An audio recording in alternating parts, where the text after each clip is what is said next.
بسم الله الرحمن الرحيم. الصلاة والسلام على أشرف الأنبياء والمرسلين سيدنا محمد وعلى آله وصحبه أجمعين. ginnaaw loolu ñu leen nuyu di leen gërëm di leen sant bu baax a baax di sant yàlla mi nga xamante ni si moo ñu fi bàyyi bañ ñëwaat ak yéen suñu émission yóbbalu gàmm. tey nag dañu fas yéene ñëw waxtaan ak yéen ci ki nga xamante ni si moo di yonent bi sallallahu alayhi wa sallam. yonent bi sallallahu alayhi wa sallam nag daa nekkoon nit ku baax, moo nekkoon ki gën ci nit ñi, nekkoon na koo xamante ni si daan dund ci nit ñi ak jàmm, nekkoon na koo xamante ni si itam da daan muñ.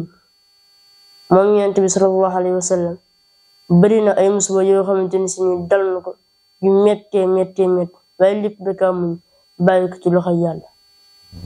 jamono ji ñuy woote lislaam musiba yi bari woon na, ñañ ray ci ay nawleen bari woon na, ak ñeneen ak ñu bare ak yeneen musiba yu baree bari yoo xamante ni si lépp da kaa muñ bàyyi ko ci loxo yàlla. yonent bi sallallahu alayhi wa sallam nag jamono ji muy dund la soxnaam Xadija mi nga xamante ni si moo gënoon a taxawu ci la faatu, ak ay doomam ak baatikam Hamza ak ñeneen ñoo xamante ni si amoon nañ taxawaay bu rëy ci lislaam.